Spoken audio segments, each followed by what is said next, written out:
Hi everyone, it's Darlene. Welcome to another card video. This week I used another silhouette stamp and used Copics on top of it. But first I'm going to do my background, which is just some Stampin' Up! White cardstock and some Wild Wasabi ink. And when I apply the ink, I'm going to actually do it really lightly at first when I first get the applicator on the cardstock, and then I put more pressure on it so that I get more even coverage. Now I'm going back with some walnut stain distress ink, and I'm just doing a very, very little bit on the edges.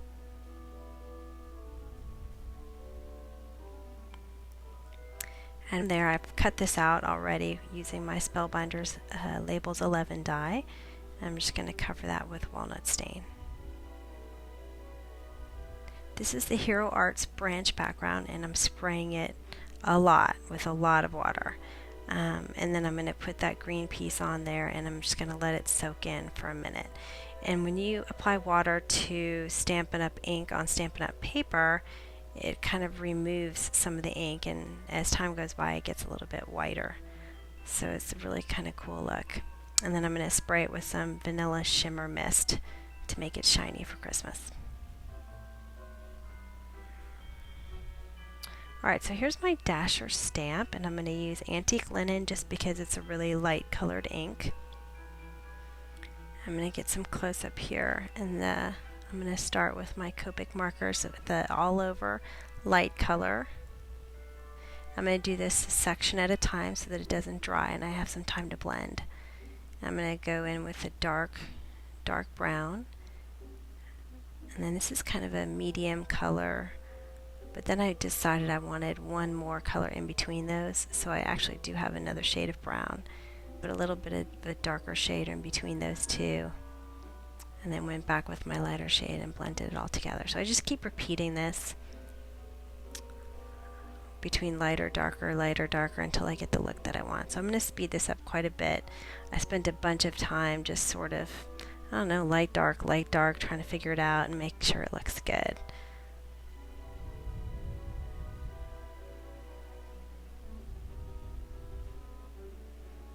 Kind of want to figure out where your shadow is, so you kind of have you got to have a light source that's coming on, and mine is coming from kind of the right hand side, and so I'm getting shadow on the left and then underneath the deer.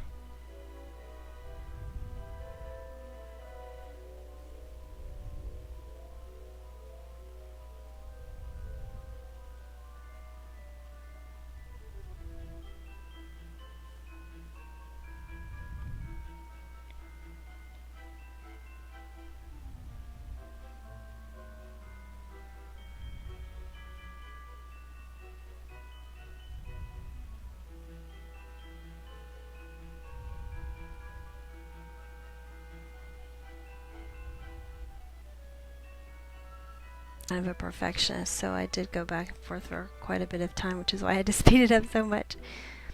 Okay, so I got it pretty much the way I wanted, and I took some a black marker to add the eye and the nose and the little hoofs. And I started using one of my Stampin' Up! Markers, but I had it laying down on my table and it was kind of running out of ink. So what I like to do with my Stampin' Up! Markers is store them with the thin side down. I've heard that storing them on the side is what you want to do, but I actually prefer to store them with the thin side facing down because that's where the smallest amount of ink is count, and so it's always ready on that side for me. Just some cherry cobbler, some wild wasabi, and then I'm going to go back in with some tempting turquoise. Now I'm taking C1, which is a gray color, and I'm just adding some shadow around my deer. Now what happened when I did this was, as you can see, the brown started to run, and so I went back in, and you can see I've taken my colorless blender and I blended a little bit of the gray out, but then I also went back and added some more brown, and then I kind of messed that up and had to redo some of the colors. So I sped that up a little bit, and I actually, after the video was over, I went back and did a little bit more touch up. But it's just kind of a trial and error, at least for me, to get it exactly the way I want it. So I'm cutting this piece out, and I'm using some masking tape to hold down my die so it doesn't move when I run it through my Sizzix. So I used tape here, and then after I put it on I decided that I really should have used glue because it stuck really well and I didn't have it exactly lined up, so I ended up pulling it up and cutting it back. I mean, it worked out in the end, but if I had to do it again I probably would just use glue.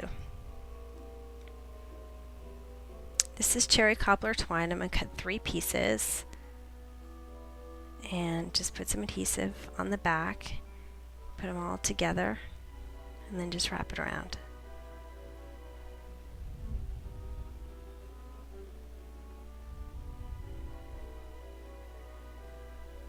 And I'm just making a bow, which I'm going to put on after.